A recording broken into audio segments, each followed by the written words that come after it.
When President Trump appointed me as your Secretary of War, I made you a series of promises. I promised that every single one of your taxpayer dollars would go toward one thing and one thing only: building the most lethal fighting force on the planet. And I promised we would gut the corruptive, unconstitutional, non-merit-based DEI programs that have weakened our military and distracted us from our primary mission. And I promised we would hunt down the waste, the fraud, and the abuse that has run rampant in this department for decades, and to instead redirect that money to President Trump's America First priorities. Well, today we are once again taking action on these promises. We're actually taking a sledgehammer to the oldest DEI program in the federal government, a program few people outside of Washington have ever heard of, that I hadn't heard of. It's called the 8A program.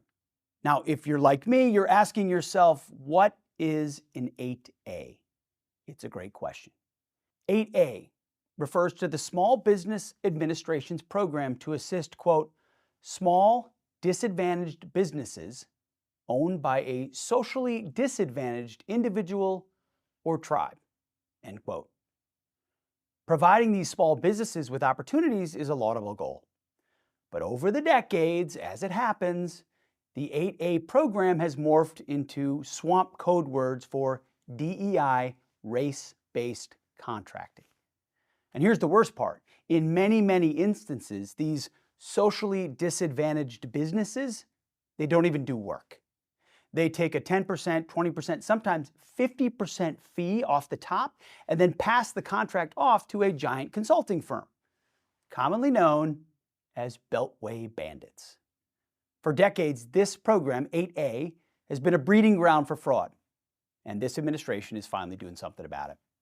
The Department of Justice, under Attorney General Pam Bondi, recently exposed $500 million in 8A fraud. Treasury, led by Secretary Hegseth, found another $250 million, and their investigation is just beginning. Treasury, Justice, and the Small Business Administration under Administrator Lawful are all actively investigating their 8A contracts right now. Now, in the Pentagon, $100 million sole source contracts go out the door to these 8A firms almost every day. $100 million sole source contracts go out our door to these 8A firms almost every day, without any competition or opportunity for anyone else to bid. The Department of War is required by law to do almost $100 billion worth of contracts per year with small businesses, including 8A firms. Seems 8A is quite important. But we're not required to pay enormous brokerage fees, only to have these firms pass those contracts along to giant consulting companies, and we won't. We're not doing this anymore. So effective immediately, I'm ordering a line-by-line review of every small business sole source 8A contract that is over $20 million. And we'll look at everything smaller than that too. The Department of War has the biggest chunk of 8A spending, by far, 10 times more than any other agency. So our cleanup, it's going to be 10 times tougher. It's a two-stage mission.